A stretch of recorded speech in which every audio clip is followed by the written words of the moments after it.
Hélier. On va commencer donc par une petite série, une batterie de questions, comme maintenant on a l'habitude dans cette émission. Donc la première question, c'est est-ce que vous pouvez nous présenter succinctement votre parcours et comment vous êtes arrivé à travailler sur ce sujet, les EMI?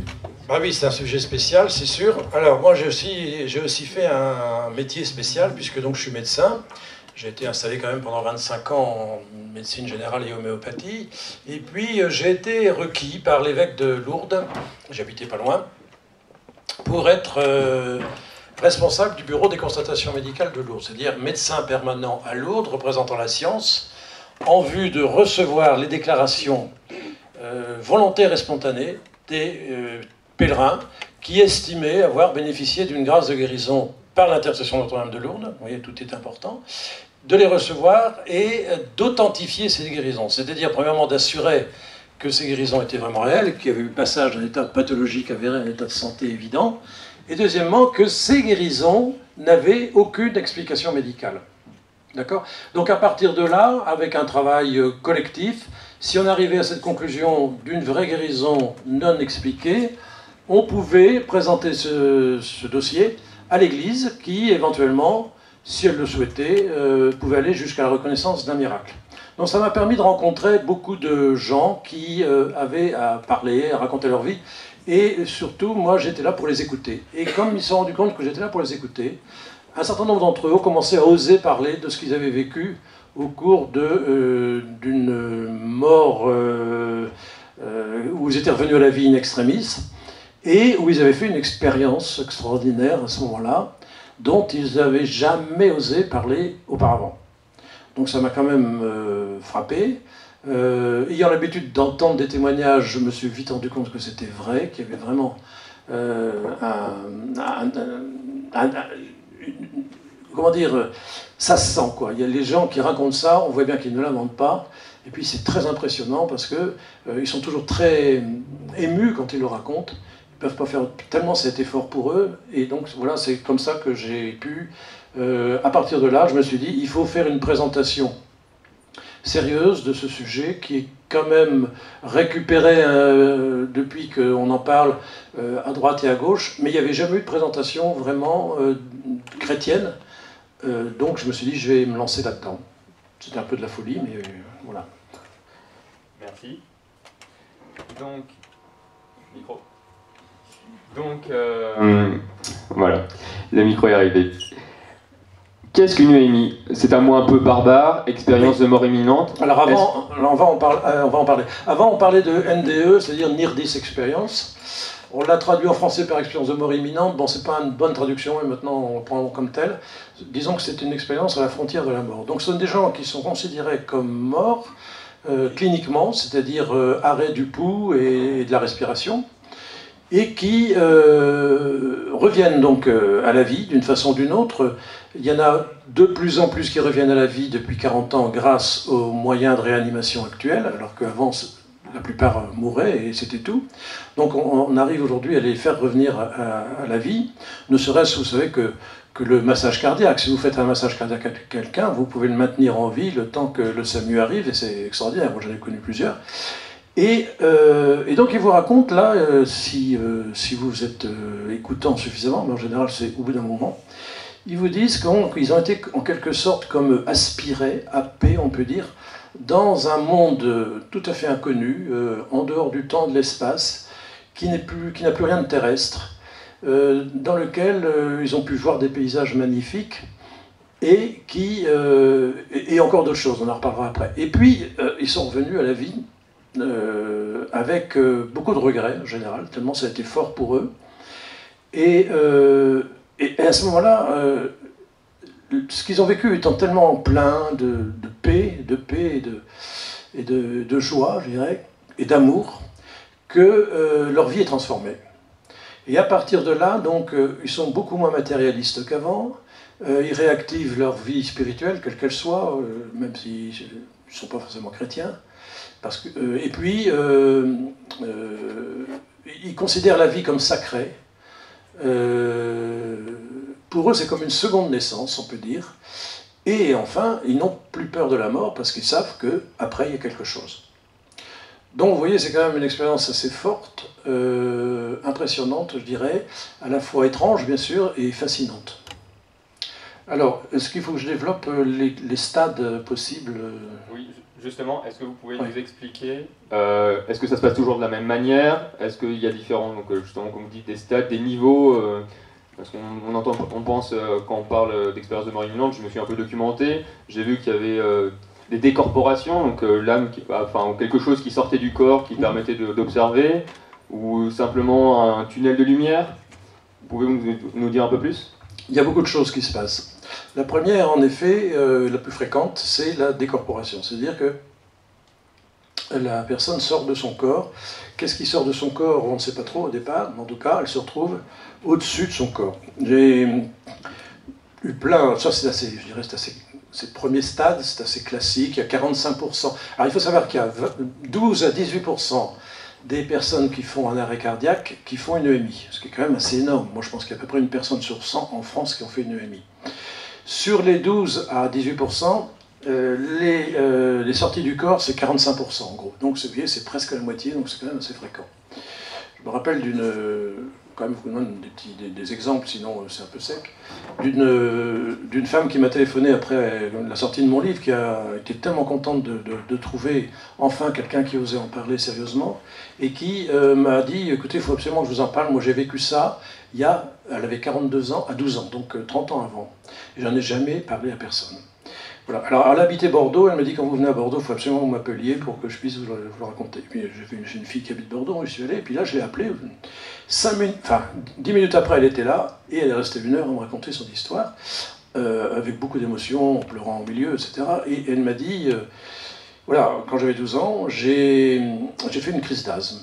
J'avais l'habitude de faire des crises d'asthme, mais là elle était tellement forte que je n'ai pas su la gérer.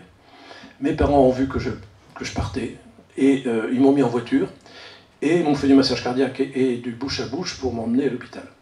Et moi, j'étais au plafond de la voiture, et je les regardais. Je me disais, mais qu'est-ce qu'ils font là? Qu'est-ce qui se passe là? J'étais au-dessus. Et arrivé à l'hôpital, hop, je suis monté au plafond de l'hôpital, de la salle où on m'a accueilli. Et puis là, je suis parti ailleurs, et j'ai rencontré un homme qui était mon grand-père. Je ne l'avais jamais connu, mais j'ai reconnu que c'était mon grand-père.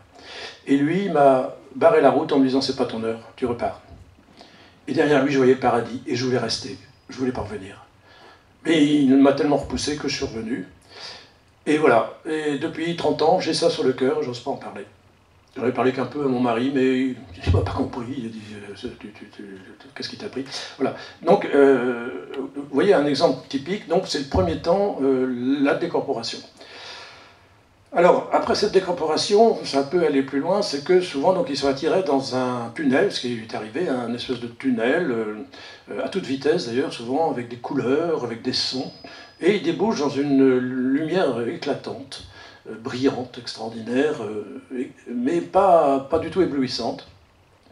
Et là, il peut encore leur arriver plusieurs choses. La première chose qui peut leur arriver, c'est donc de rencontrer des gens de leur famille, qui connaissaient ou qui ne connaissaient pas, mais des gens décédés, bien sûr, avec qui ils peuvent échanger, ce qui est quand même assez étonnant. Donc il y a quand même des sentiments. Tous ceux qui m'ont raconté les histoires-là, ils disent on n'échange pas par des paroles, mais on échange. Voilà. C'est sans utiliser notre voix. Et donc ça, c'est une chose qui arrive. Ils peuvent rencontrer des gens étonnant.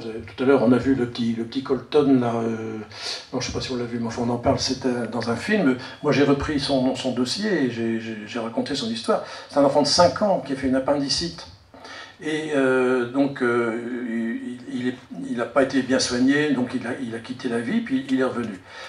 Il est rentré chez lui. 3 mois après, ses parents vont se promener, passent devant l'hôpital et disent au petit qui avait 5 ans, non, ça n'a pas dû être marrant, hein, quand tu es à l'hôpital, mon pauvre. Il dit, monsieur, c'était marrant. Ah bon? Oui, j'étais sur les genoux de Jésus et il y avait des anges autour. Bon. Puis il continue à jouer au Lego, lui, carrément. Carrément, comment ça veut dire? Qu'est-ce que c'est que cette histoire? Et puis, il continue à l'interroger après. Ah oui, oui, j'ai même rencontré grand-papa. J'ai rencontré grand-papa, mais enfin, il est mort depuis longtemps. Ben oui, mais je te jure.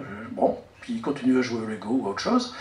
Et à un moment donné, il vient voir sa mère, il dit, tu sais, maman, alors j'avais oublié de te le dire, mais il faut que je te le dise, j'ai rencontré ma petite sœur. Et là, ma grande sœur. Et là, la mère tombe en pleurs parce qu'elle avait perdu un enfant à la naissance, qui était une fille. Et elle n'avait jamais parlé de ça à cet enfant. Et ce petit garçon l'avait su, de l'autre côté, donc du voile. Et il lui dit même, tu sais maman, elle m'a dit, ils ne m'ont pas donné de prénom. Quand même, c'est pas un enfant de 5 ans qui peut inventer ça. Hein. Donc, vous voyez. Voilà. Donc ça, pour vous dire, on rencontre des gens de la famille dont on ne pouvait pas forcément connaître l'existence. Donc, il ne peut pas l'inventer. Donc ça, c'est aussi une chose possible. Alors après, il y a la revue de vie, souvent.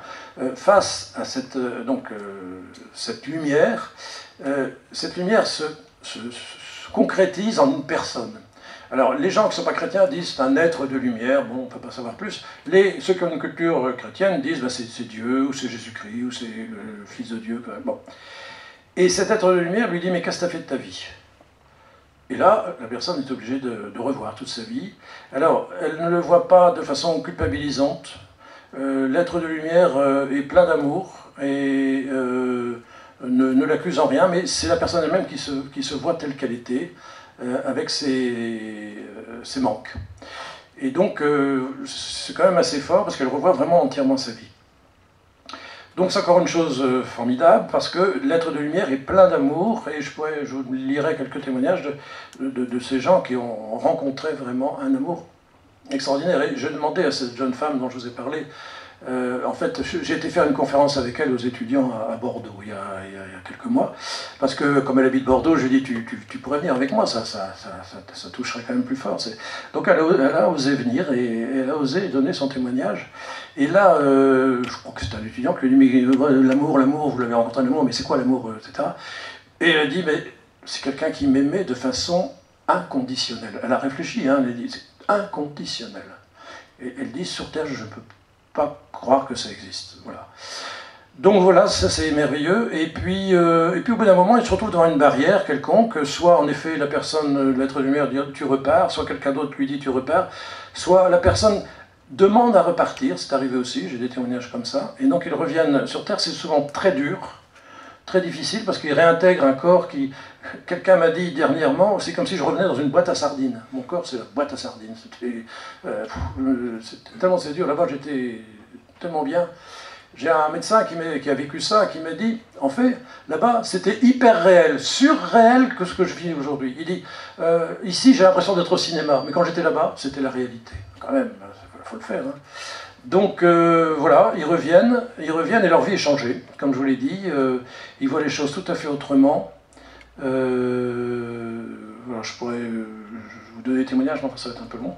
Mais c'est vrai que c'est toujours impressionnant. Oui, voilà, bon, j'attends la suite. Merci. Il y aura des questions. Vous nous avez parlé d'événements qui sont quelque peu surnaturels. Qu'est-ce que la communauté scientifique dit de ces événements? Est-ce qu'il y a des polémiques? Bien sûr qu'il y a des polémiques, oh là là. Oui, bah, en gros, la communauté scientifique, ça les remet en cause. Pourquoi? Parce que le dogme scientifique actuel, le paradigme, comme on dit, c'est que la pensée et la mémoire et la conscience sont produites par le cerveau. Or, dans les expériences de mort imminente, le cerveau est complètement à plat, parce que vous savez qu'au bout de quelques minutes, quand on est en arrêt cardiaque, si on ne fait rien, eh bien, le cerveau n'étant plus irrigué, il est out. Et donc, ce sont des gens qui ont plus du tout la capacité de retenir quoi que ce soit, et qui pourtant reviennent en ayant une expérience, une mémoire, des sentiments, etc. Donc ça remet en cause ce dogme que ce serait le cerveau qui est à l'origine de tout.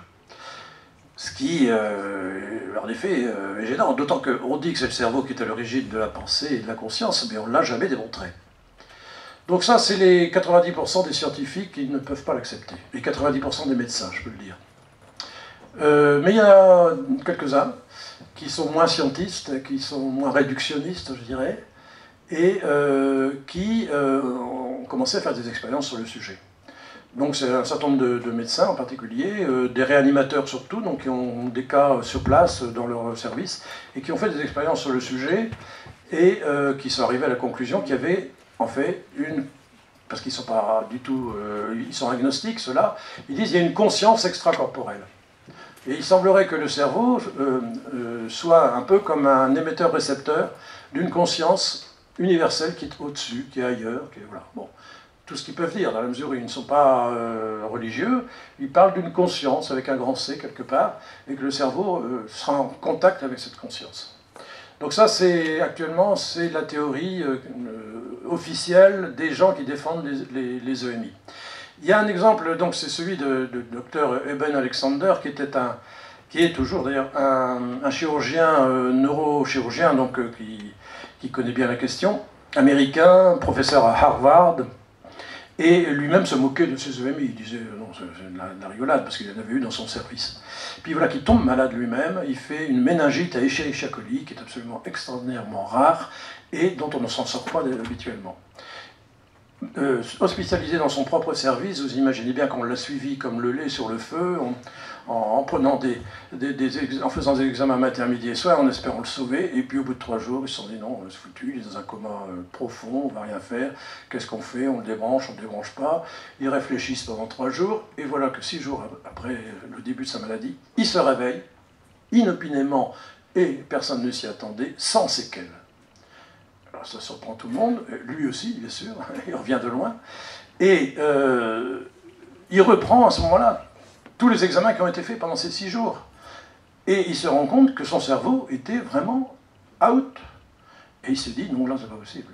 Je me souviens de tas de choses. Il avait rencontré, en effet, cet être de lumière, il avait rencontré une femme merveilleuse, on ne sait pas qui c'est, etc. Et il a le culot, il faut être américain, quelques mois après, d'écrire un livre, Le paradis existe. Quand même, il faut le faire. Hein. Je l'ai rencontré, hein, Ben Alexander, il n'a pas changé d'avis. Hein, et lui, pour lui, c'est clair que ce qu'il a vécu, c'est une EMI. Et donc, à partir de là, il va défendre l'EMI et continuer à faire des études sur le sujet. Voilà, j'ai répondu à la question ou pas Il me semble. On va maintenant passer à la deuxième partie de la soirée et on va vous mettre une petite vidéo. Alors oui, Nathalie sans H, Sarako, voilà, et je suis réalisatrice de cinéma, et puis également auteure et productrice par la force des choses d'un sacré film qui s'appelle La menthe religieuse. Le détonateur de ce film, pourquoi j'ai fait ce film? C'est clairement juste une histoire de fou à la base, on va dire.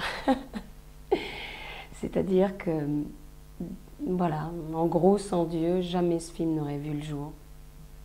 En fait, tout est parti d'un terrible accident de voiture que j'ai eu à 130 sur l'autoroute avec une amie, j'étais passagère, et on a eu un terrible accident avec un camion, machin, un truc vraiment incroyable. On s'est retrouvés comme dans les films de James Bond, limite sur 2 roues, à faire des pirouettes, des machins. Bref, on a terminé notre course folle, explosée sur la glissière de sécurité qui sépare les 2 sens de l'autoroute, encastrée dans la voiture, dans un état totalement lamentable, et surtout moi.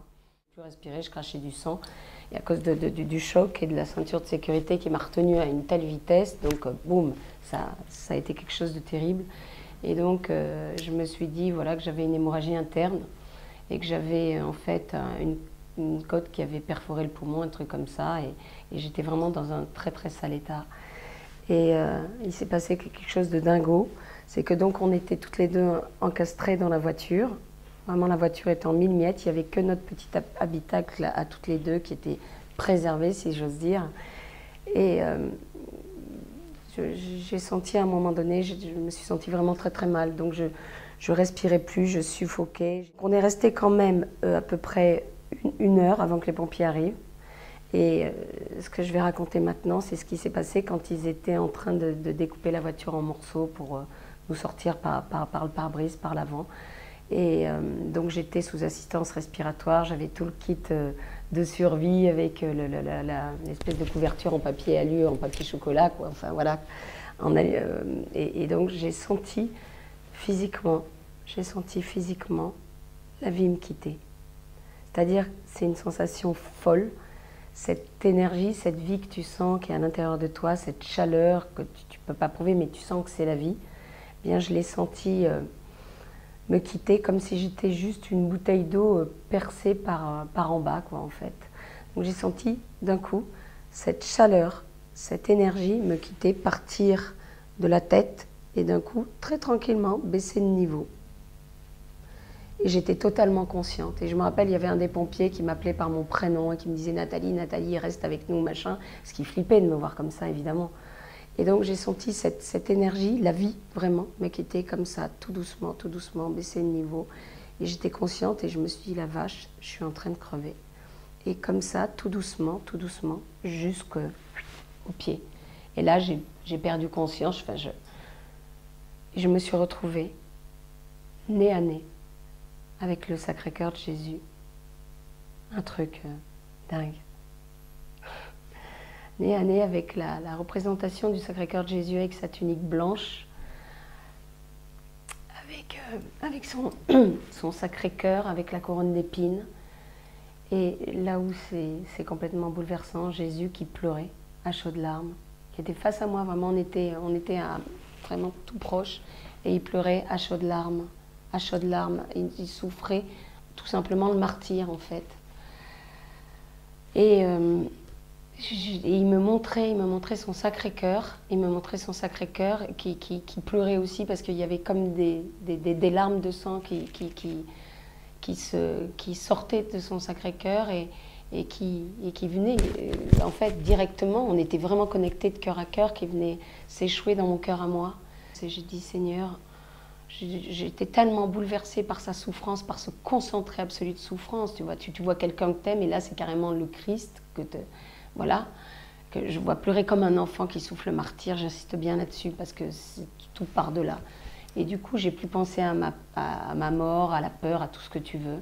Et j'ai dit, comme une espèce de cri du cœur, comme par télépathie, je lui ai dit, mais Seigneur, pourquoi tu pleures? Je m'attendais à tout sauf à ça, de voir Jésus en larmes souffrir le martyr et montrer son cœur avec la couronne d'épines.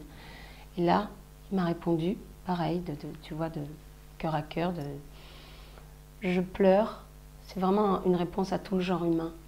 Je pleure parce que vous êtes mes enfants chéris, que j'ai donné ma vie pour vous, que je ne sais plus quoi faire pour vous. Et que, en échange, je n'ai que froideur, mépris et indifférence. Je pleure parce que mon cœur se consume d'un amour tellement fou, tellement sans limite pour vous tous, qui que vous soyez. Et que vous me rejetez, qu'il n'y a rien de pire que d'être rejeté par ceux qu'on aime, comme une maman qui adore ses gamins, qui a donné sa vie pour ses gamins et puis qui se fait juste, voilà, renier. Le Seigneur il a fait passer un frisson de son amour brûlant pour nous tous, en moi physiquement. Et c'est juste un truc de ouf, cet amour insondable qu'on ne peut pas, on peut pas l'enfermer. Il est énorme l'amour de Dieu, on croit connaître Dieu, expliquer Dieu est amour, mais ça dépasse tellement tout ce qu'on imagine. Et j'ai dit, comme un cri du cœur, j'ai dit, Seigneur, quel dommage de rendre l'âme maintenant que je sais ça, ta souffrance d'être rejeté par nous et ton amour fou pour nous tous, qui que nous soyons. Je voudrais pouvoir revenir sur terre. C'était un cri du cœur, c'était pas un deal, c'était un cri du cœur. Je voudrais pouvoir revenir sur terre pour témoigner de ton amour fou pour nous tous, qui que nous soyons. Et donc, j'ai été, après avoir dit ça, en fait, je me suis retrouvée comme jetée de nouveau dans mon corps, dans cette voiture. Et là, j'ai fait un bond de 3 mètres. C'est comme si je sortais de l'eau et que j'avais pas pu respirer. J'étais comme si je m'étais pris une super décharge électrique. Et là, il s'est passé le phénomène inverse. J'ai senti cette chaleur intense, une espèce de chaleur de brûlure intense, en fait. Un truc énorme, un liquide de la lave, quoi. Partir des pieds et remonter tout doucement jusqu'à ma tête. Et là, je me suis arrêtée net de cracher du sang. Et mon corps qui répondait plus, qui était froid et dur comme du marbre, il s'est mis à rebouger. Bon, je n'étais pas la forme, évidemment. Je respirais très mal et tout, mais voilà, quoi. Et moi, tout de suite, dans mon cœur, j'ai su que j'étais tirée d'affaire, quoi. C'est clair, je dis le mot. C'est un miracle, c'est que qu'il s'était passé quelque chose de dingue et que le Seigneur me faisait jouer, et d'ailleurs je me sens toujours aujourd'hui là-dedans, quoi. Il me fait jouer les prolongations.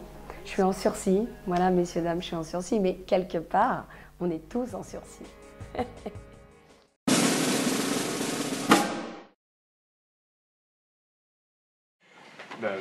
Maintenant, c'est à vous de jouer, hein. Il va falloir commenter la vidéo. Ou est-ce qu'il y a des questions maintenant? Parce que peut-être des questions, oui. Ça y est. Je peux vous dire que c'est vrai, hein, ce qu'elle raconte là. Je l'ai interrogée, je l'ai vue, je la connais bien maintenant. On se connaît, Nathalie. Sa vie a changé complètement. Hein. C'était un phénomène, hein, vraiment, je peux vous dire. Et son père était médecin, donc elle sait ce qu'elle dit quand elle dit qu'elle a senti qu'elle avait une fracture. Et elle a guéri totalement. Totalement. Alors ça aussi, c'est des choses assez étonnantes. J'en connais d'autres qui ont vu la même chose. Quand on rencontre cet être merveilleux, on guérit. On guérit. Il ne peut pas vous laisser dans l'état où vous êtes. C'est pas possible. Donc elle a guéri totalement. Comme les miraculés, quoi. Il y a une cicatrice, mais on est complètement guéri. Voilà. Non, c'est plus elle. Que dire de plus Alors, elle, c'est une expérience forte, bien sûr, très forte. Elle ne connaissait pas le Sacré-Cœur avant. Hein. C'est depuis, elle s'est informée, elle est allée à Paris-le-Monial, elle essayait de comprendre ce qui lui était arrivé, parce que elle a fait une expérience de type mystique, en effet. Il faut savoir quand même, bon, je sais pas, est-ce que ça vous pose question? Est-ce que ça serait intéressant d'avoir la réaction des uns des autres? Est-ce que vous, en tant que docteur, vous voyez ça comme un nouveau phénomène qui prend de l'ampleur, en fait, comme, je sais pas, comme les apparitions mariales et tout? Oui, moi je crois que c'est un phénomène qui prend de l'ampleur, on en voit de plus en plus, surtout depuis le livre de Moody, qui en a parlé le premier, Raymond Moody, en 1974 aux États-Unis, 1975, traduit en français en 1975, où il avait fait un livre Princeps, qui est un best-seller, qui s'appelle La vie après la vie. Moody est toujours présent, hein, toujours vivant, il a mon âge, je l'ai rencontré, beaucoup disent « mais il est déjà mort ». Non, il a écrit ça à l'âge de 30 ans. À l'âge de 30 ans, donc vous voyez, il était jeune. On a tout ici.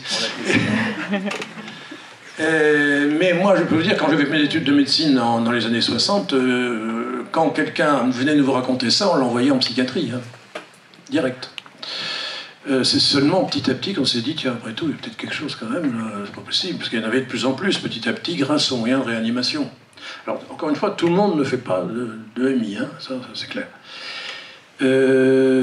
Donc moi je pense que c'est un signe pour nous aujourd'hui, parce qu'on a besoin d'avoir des signes dans un monde tellement horizontal, tellement matérialiste, des signes de l'au-delà, des signes de l'invisible, et donc ça fait partie de ces signes importants, comme les miracles, comme, je sais pas, d'autres choses, le suaire de Turin par exemple, le saint suaire, avant l'avènement de la photographie, on ne pouvait pas savoir ce que c'était, c'est la photographie qui a permis de se rendre compte, voilà. Donc c'est des signes pour nous au XXIe siècle. C'est ça que tu voulais... Ouais. Qu'est-ce qu'il y avait d'autres questions? Oui. En soi, elle ne raconte pas le fait qu'elle ait vu une lumière blanche et la vie défiler devant elle. Enfin, comment on peut l'expliquer? Non, elle est rentrée directement donc, avec un personnage qu'elle a reconnu comme étant le Christ. Elle avait une culture chrétienne, hein, c'était pas quand même, mais voilà. D'autres, c'est une lumière blanche sur laquelle ils mettent un nom, oui, pas toujours d'ailleurs, difficilement quelquefois, mais ils sont toujours transformés à partir de là. Alors, je voudrais vous donner quelques témoignages de gens que j'ai vus depuis ce moment-là, pour vous dire des paroles d'expérienceurs, vous voyez, sont très différentes. À la fois, vous allez voir, c'est à la fois très différent et en même temps ça se rapproche. J'ai ressenti ce que pouvait être un amour au-delà de tout ce qui peut exister. Je publierai ça dans un prochain livre. Hein. Alors vous avez de la chance, vous êtes en primeur. J'étais soudain dans la lumière et c'était beau. Je n'avais aucun sentiment d'identité distincte. J'étais dans la lumière et un avec elle. voyez, eux, ils voient la lumière, ils disent pas autre chose. Je ne faisais qu'un avec la pure lumière et l'amour, j'étais un avec Dieu et en même temps un avec tout. C'était extraordinaire, un bonheur que personne ne peut imaginer, un endroit où le mal n'existe pas. J'avais accès à la joie du monde entier, à la perception et la sensibilité de tout ce qui se vit, et j'avais l'hyperconscience que le malheur est inacceptable. Je n'ai jamais plus ressenti une pareille joie. J'étais bien. J'aurais voulu rester là en ce lieu où les larmes sont effacées. Il n'y avait pas une seule parole, simplement une évidence. J'aimais et je me savais aimer pour toujours, pour l'éternité, point. Rien ne me détournerait de cette certitude et jamais je n'ai douté de ce partage immédiat et éternel. Ou encore, j'étais pardonné, plus que pardonné, sentiment qui n'appartient plus à la terre. Bon, je ne vais pas tout vous lire parce que sinon... Mais voyez, pour vous donner un petit exemple. Alors, il y a quand même un problème. Il y a un problème. C'est que dans 2 à 3% des cas, c'est pas ça que les gens vivent, mais ils vivent quelque chose d'épouvantable. On les appelle des EMI effrayantes. Alors ça peut être des gens vraiment insupportables, des sales types. Moi, j'en ai rencontré un qui m'a dit « j'étais un affreux, je buvais, je battais ma femme, je foutais rien, donc je me suis suicidé, je me suis retrouvé là-bas et en fait je suis revenu. Et je peux vous dire que ma vie a changé, et c'est vrai que sa vie avait complètement changé, parce que tous ceux qui ont vécu ces expériences qu'on appelle effrayantes et pas négatives justement, ils revoient les choses tout à fait différemment après et ils ne sont plus les mêmes. Donc ça arrive. Alors, tous disent, mais c'est l'enfer. L'enfer. Voilà. Alors, ils l'ont approché, ils l'ont touché du doigt, ils l'ont frôlé. Alors, j'en donne un témoignage qui commence à être connu maintenant. Moi, quand je l'ai trouvé, c'était... Enfin, je la connais aussi, c'est le témoignage de Gloria Polo, qui est quand même assez impressionnant. C'est le plus gros témoignage de mon livre, mais ça vaut le coup de le lire en entier, parce que Gloria Polo donc, a été foudroyée par la foudre. C'est une Colombienne, chirurgien dentiste, et elle était avec son neveu est mort sur le coup. Elle a fait 2 EMI successives, la deuxième a été très forte, parce qu'on l'a tirée d'affaire, elle a été brûlée jusqu'à l'utérus. En fait, elle avait un dispositif intra-utérin, ce qu'on appelle un stérilet, en cuivre, et ça a attiré la foudre. Et donc, elle raconte qu'elle s'est retrouvée donc, dans cet autre lieu, frôlant l'enfer, tirée par des démons, dit-elle. Bon, elle a une culture catholique, hein, elle est colombienne. Donc. Tirée par des démons, et elle ne comprenait pas. Il y avait sa mère et son père qui étaient là, qui essayaient de la retenir. Et elle disait, mais maman, papa, faites quelque chose, c'est pas possible. Et elle disait, mais je suis catholique, qu'est-ce qui se passe? Ça va pas du tout, où est-ce que je vais là? Et l'être de lumière est arrivé. Ah, évidemment, t'es catholique, bah écoute, on va reprendre ensemble les 10 commandements. Ah oui? Elle s'est rendue compte qu'elle n'avait vraiment respecté aucun des 10. Il faut voir ce qu'elle raconte. Hein. Et alors elle dit, bah, qu'est-ce que je fais? Et alors l'être de lumière lui a dit, bah, allez, tu repars, mais tu témoigneras maintenant. Et depuis 10 ans, elle n'arrête pas de témoigner, moi je l'ai déjà entendu à droite à gauche, elle passe sa vie à témoigner de ce qui lui est arrivé. Donc voilà, vous voyez, il y a... Alors les agnostiques ne comprennent rien, alors ils disent que c'est cette histoire, c'est pas possible. Et d'ailleurs, Moody en avait déjà eu dans son livre, il n'en parle pas. Pourtant, moi je lui ai posé la question, vous en avez eu des EMI négatives ou... Oui, il dit, j'en ai eu, mais comme je ne savais pas ce que ça voulait dire, Bon, donc beaucoup aujourd'hui ne veulent pas en entendre parler, et pourtant on en voit. Moi j'ai eu, je me souviens, en faisant des dédicaces à Lourdes, 2 dames, bonnes bourgeoises, qui m'ont dit, bah oui, voilà, docteur, moi c'est ce que j'ai vécu. Ah, j'ai dit, bah, ça c'est embêtant. Qu'est-ce qu'on fait? Ben oui, elle ne savait pas. J'ai dit, moi je vais à la messe tous les dimanches. Ah bon, oui, en effet. Ben vous confessez souvent? Oh non, j'ai pas besoin de me confesser. Ah mais il faut peut-être commencer par ça.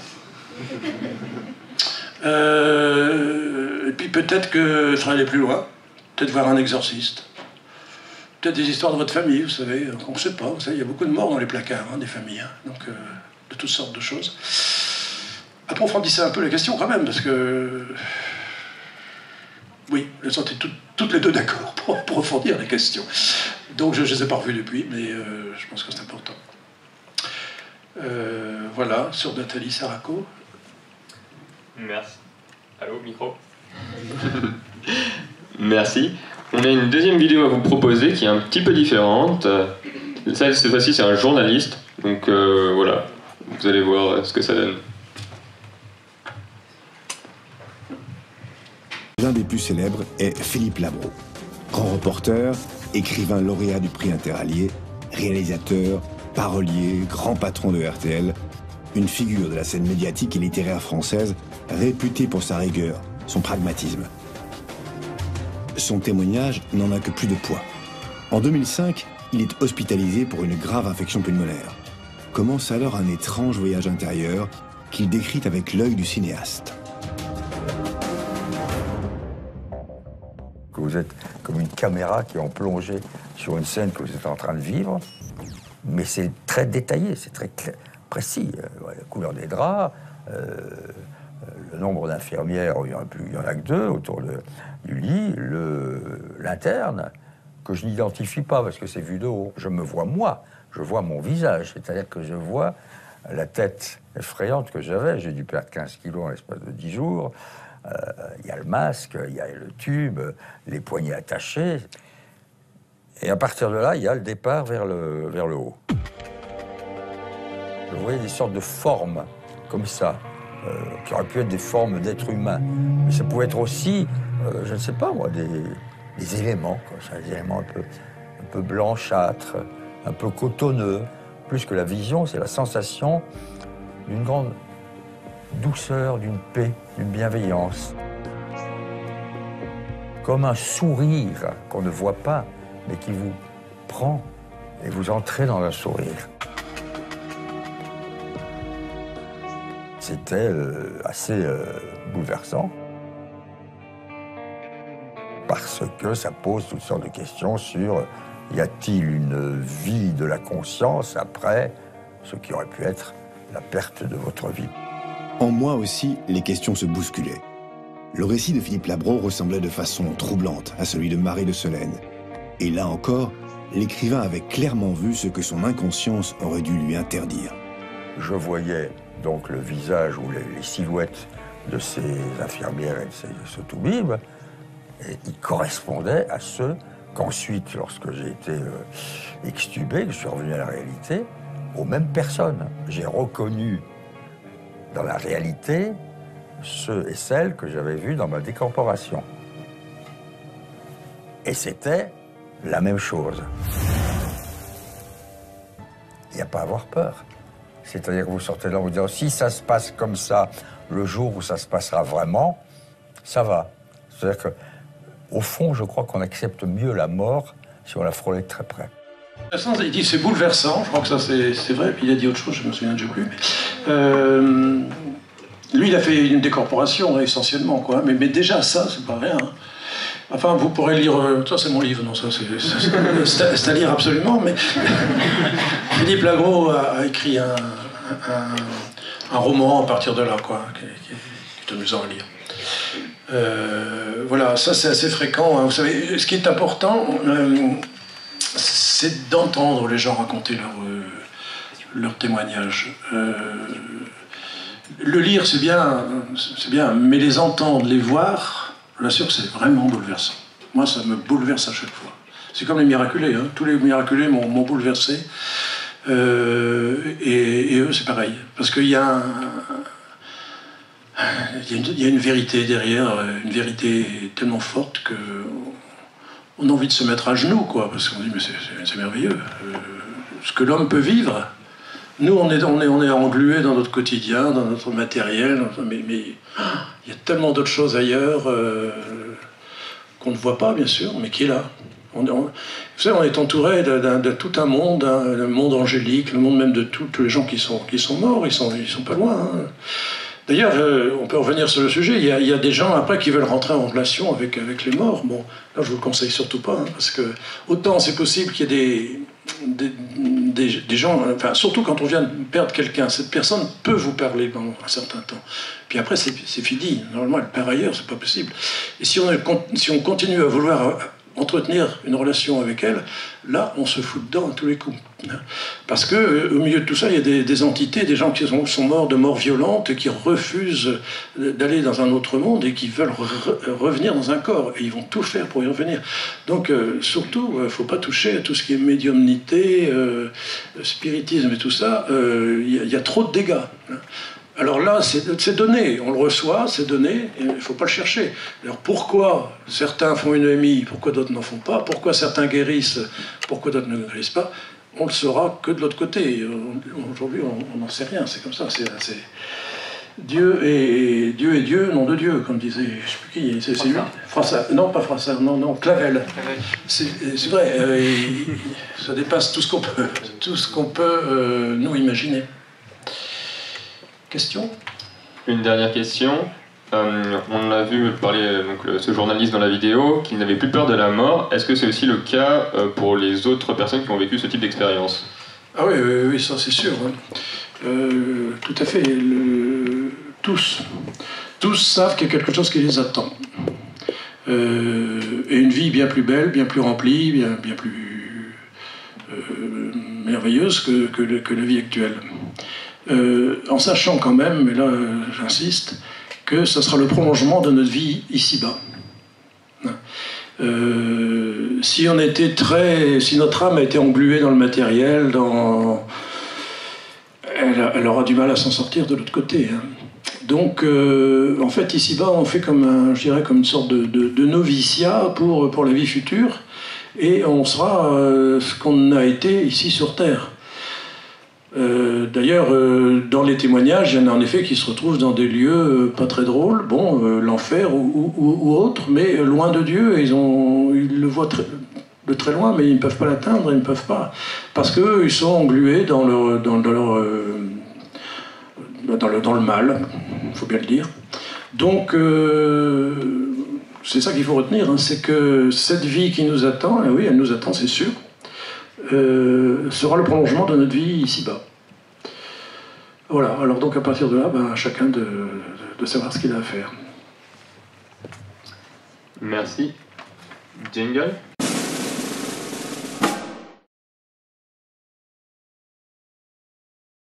On va passer maintenant aux questions. Donc, qui veut prendre la parole ? Non, il a toujours existé. Il a toujours existé, les EMI ont existé de tout temps.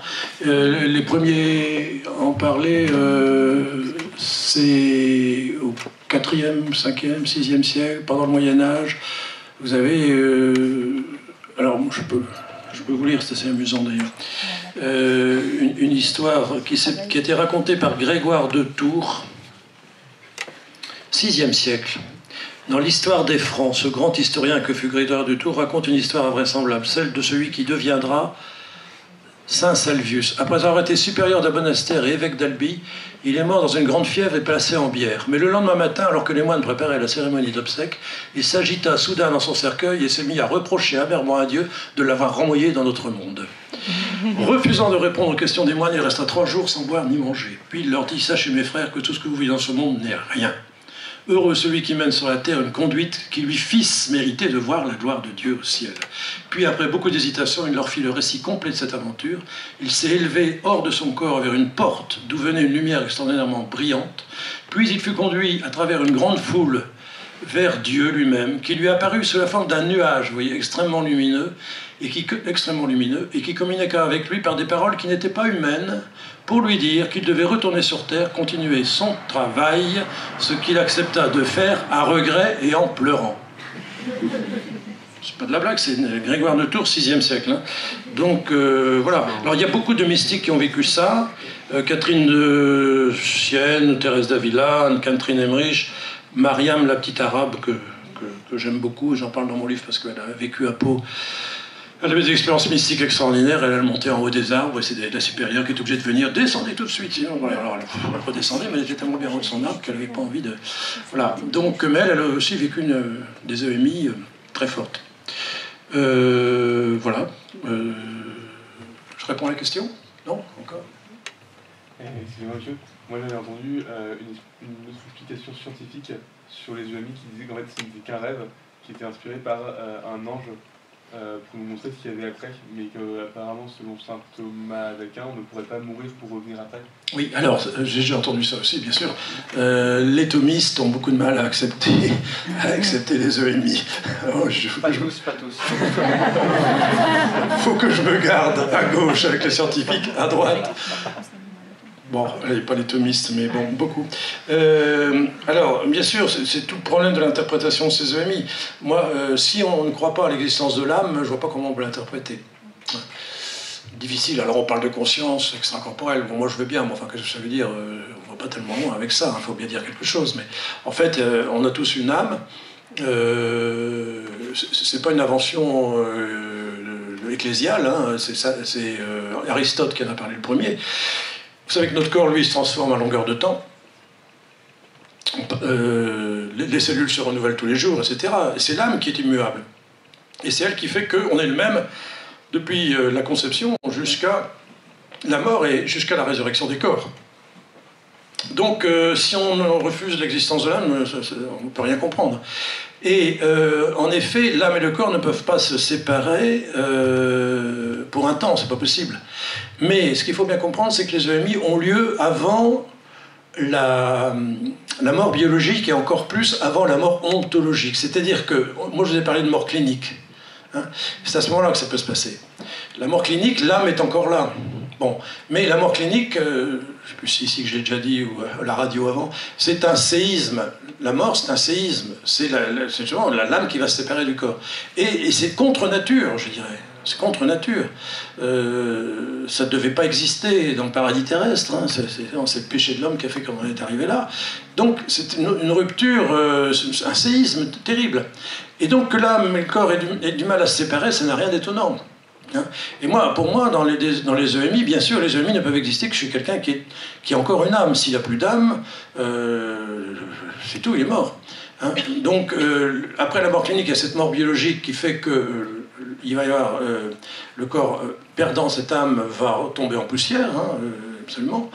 Et la mort ontologique, qui est cette séparation définitive de l'âme et du corps, qui peut avoir lieu dans le temps. En fait, certains théologiens que je connais et certains mystiques comme Marthe Robin disent que ça peut prendre plusieurs heures. Parce que, encore une fois, c'est contre nature. Donc voilà, c'est pour répondre à la question. C'était quoi la question d'ailleurs? C'est une autre explication que j'avais eue. Il disait qu'en fait c'était qu'un rêve parce qu'en gros le cerveau se détraque un peu. Parce qu'il a moins d'oxygène, il a pas assez d'oxygène. Oui, bien sûr, on dit toujours ça, mais en fait, il y a des expériences qui ont été faites, et si c'était ça, chaque fois qu'on meurt, ou chaque fois qu'on a un accident, qu'on manque d'oxygène, même en étant... il y a beaucoup de gens qui manquent d'oxygène, on leur met de l'oxygène, ils feraient tous une EMI. Il n'y a aucune raison, non, c'est pas possible ça. Bon, on pourrait reprendre tous les arguments qui ont été faits, qui ont été donnés contre les EMI, et il y en a beaucoup, parce que bien sûr ça dérange, mais en fait il n'y a aucun sérieux.